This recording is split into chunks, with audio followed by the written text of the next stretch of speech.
अस्सलाम वालेकुम, welcome back to my channel. कैसे हैं आप सब लोग? कैसा जा रहा है आपका ठंडा ठंडा रमज़ान? हमारा तो बहुत अच्छा जा रहा है अल्हम्दुलिल्लाह। तो कैसा गुजरा आज का दिन? तो हमारा तो आज का सारा दिन बाहर गुजरा है। अच्छा, जब भी हम कह देते हैं ना कि हमारी सारी चीज़ें पूरी हो गई हैं, किचन की या कोई भी चीज़ पूरी हो गई है, अब हमें जाना नहीं पड़ेगा, 10-15 दिन बाहर नहीं जाना पड़ेगा, लेकिन ऐसा होता नहीं है। कोई ना कोई ऐसी चीज़ें होती हैं जो हम हर दफ़ा रह जाती हैं। तो इसी तरह अब फिर हमारे साथ यही हुआ था। मम्मा को भी कुछ ना कुछ याद आ गया, मुझे भी कुछ कुछ याद आ गया कि ये भी लाने वाला है, वो भी लाने वाला है। तो जब हम लोग ये घर से निकले हैं, जब हम घर से निकलते हैं तो यहाँ पे हमारा यू टर्न होता है, यहाँ से हम लेते हैं यू टर्न। तो यहाँ पे ये जो ट्रक वाला ना, ये इसने अपना जो ट्रक है फुटपाथ के ऊपर चढ़ा दिया। हमने कहा कि एक्सीडेंट हुआ है, लेकिन फिर पता चला ये ट्रक वाला सो रहा था और इसने सीधा ऊपर चढ़ा दिया। अरे भाई ट्रक वाले, तू जो रोड पे जा रहा है, जीटी रोड पे, बंदा ज़रा ध्यान से आंखें खोल के, नींद का क्या है, गाड़ी चलाते हुए कौन सी नींद या ऊँघ आ सकती है। तो पता नहीं क्या ये ट्रक वाले करते हैं जीटी रोड पे, इतने एक्सीडेंट होते हैं, इतने एक्सीडेंट होते हैं। और ये ट्रक वाले या तो नशे में होते हैं या फिर इनको ऊँघ वगैरह आ जाती है। और मेरे पापा जी हमेशा यही कहते हैं कि जो इंसान ड्राइविंग करता है ना, जो रोड पे होता है, वो मौत के मुंह में होता है। लेकिन इतनी एहतियात करने के बावजूद भी लोगों के एक्सीडेंट हो जाते हैं। कभी कभी ये होता है कि जा सीधा रहा होता है आदमी, अच्छा भला बाइक चला रहा होता है, लेकिन आगे से इतनी स्पीड ट्रक आ रहा होता है कि उस बेचारे की वहीं पे जान निकल जाती है। और यहाँ पे हमारे इसी जगह पे एक दफ़ा ऐसा हुआ था कि एक लड़के की शादी थी और वो अपनी मेहंदी से 1-2 दिन पहले सामान लेने गया था और उसका एक्सीडेंट हुआ और उसकी डेथ हो गई।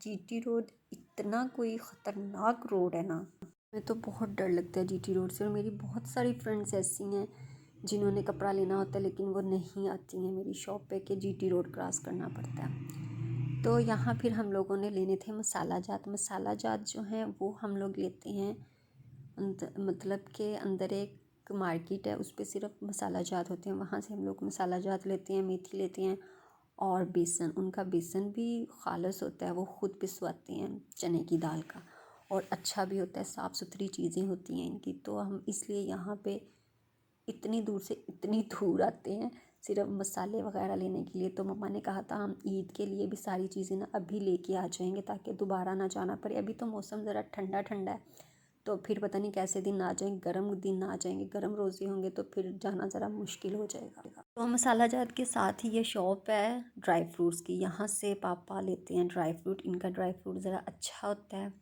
पता नहीं कोयटा से आता है, कहाँ से आता है, अलग अलग जगहों से आता है, तो लेकिन अच्छा होता है। इनके अखरोट बहुत अच्छे होते हैं। तो इस दफ़ा हम लोगों ने अखरोट यहाँ से लिए थे। जो पिस्ता काजू है वो कहीं और से लिया था क्योंकि यहाँ हमारा आना नहीं हुआ था। तो उसके पास ही है मेरे फूफा फूफी का घर। फिर हम लोगों ने कहा कि वहाँ से भी, उनके घर से भी हो आते हैं, सलाम दुआ ले आते हैं। वो भी काफ़ी दिन हो गए थे नहीं आए थे, तो इसलिए फिर हम लोग यहाँ आए थे उनके घर पे कि चलो रमज़ान मुबारक भी हो जाएगा, तो थोड़ी मतलब कि मिलना जुलना भी हो जाएगा। अच्छा, जब मैं वीडियो में बात करती हूँ ना, मैं कभी कभी भूल जाती हूँ क्या बोलूँ, कैसे बोलूँ। तो खैर आप इग्नोर कर दिया करें, जो बात अच्छी लगे उसको ज़रा अच्छे से सुन लिया करें, जो ना अच्छी लगे उसको इग्नोर कर दिया करें, सिंपल सी बात है। तो यहाँ हम लोग अंदर आ चुके थे। पहले हम लोग कह रहे थे कि हाथ नहीं मिलाना, कोरोना कोरोना कोरोना कोरोना, लेकिन फिर अपने हैं, जाहिर सी बात है, मिलना तो पड़ता ही है। तो ये भी इतना बाहर नहीं निकलते और हम भी इतना बाहर नहीं निकलते। बाकी अल्लाह ताला सबको अपने हिफ्ज़ व अमान में रखे। हालात तो वाकई में बहुत ख़राब है कि हर एक से बचना ही चाहिए, चाहे अपना हो चाहे गैर हो, कोई भी हो। तो यहाँ फिर हम लोगों ने अब लेनी थी सब्ज़ियाँ। सब्ज़ियों में इतना कुछ नहीं था, बस पालक लेनी थी। वो हमें, क्योंकि पालक जो है वो ताज़ा ताज़ा ही उसकी ज़रूरत पड़ती है, तो इसलिए हम यहाँ से पालक ली थी, मेथी ली थी, क्या लिया था, धनिया पुदीना। तो मैं और मेरे हस्बैंड आए थे सब्ज़ी लेने के लिए। तो यहाँ पालक को पानी लगा हुआ था। अगर सब्ज़ी को पानी लगा हुआ वो ज़्यादा दिन तक रहती नहीं, मतलब 3-4 दिन भी नहीं रहती है, वो शॉपर में गल जाती है। तो फिर हमें क्या करना पड़ता है, इसको फ्रीज़ करना पड़ता है, और फ्रीज़ किए हुए के पकोड़े इतने अच्छे नहीं बनते हैं।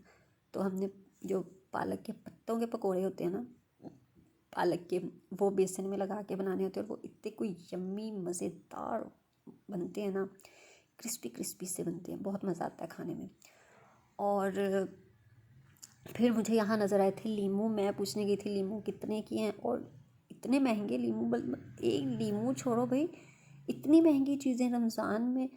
और जब मैंने अपने पापा जी को बताया कि इतनी महंगी चीज़ें, तो वो यही कहते हैं कि पाकिस्तान में मुसलमान लोग हैं ना, इसलिए चीज़ें महंगी हैं। हालांकि रमज़ान के महीने में दूसरे ममालिक में चीज़ें सस्ती कर देते हैं कि ये रमज़ान है तो इसलिए चीज़ें सस्ती कर देते हैं। और यहाँ पे जैसे ही रमज़ान शुरू होता है, चल भाई भाव इतना ऊपर चला जाता है कि बेचारा गरीब बंदा तो ले ही नहीं सकता है। तो यहाँ हम पूछते आए थे सेब कितने रुपए किलो है। सेब टीवी पे कोई और प्राइस बताते हैं, लेकिन जब आप मार्केट में जाते हैं ना तो प्राइस थोड़े अप होते हैं।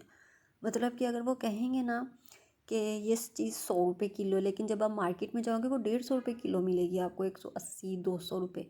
तो इसी तरह फ्रूट्स का हाल है। तो यहाँ हम लोग बहुत ज़्यादा लेट हो गए थे, और मौसम भी कोई इतना अच्छा था ना आज का।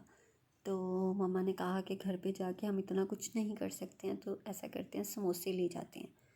तो फिर हम लोगों ने यहाँ से समोसे लिए। वो रोल भी लेने थे क्योंकि इनकी चीज़ें अच्छी भी होती हैं और कवर होती हैं। मतलब हम लोग यहीं से अगर कोई ऑयली चीज़ लेनी ना, समोसे रोल वगैरह, तो यहीं से लेते हैं और नहीं कहीं से लेते हैं। तो वहाँ से फ़ारिग होने के बाद हम लोग गए थे अपने मामू के घर पे। उनके घर का विज़िट मैंने आपको पहले भी करवाया हुआ है। तो उनके घर से बस सलाम दुआ ली, हाल अहवाल पूछा। वहाँ से भी 3-4 चीज़ें ली थी हमने उनकी शॉप से। तो फिर हम लोग बस घर वापस आए। यहाँ मम्मा ने मोज़ा पढ़ना था, मम्मा मोज़ा पढ़ी असर की नमाज़ पढ़ के।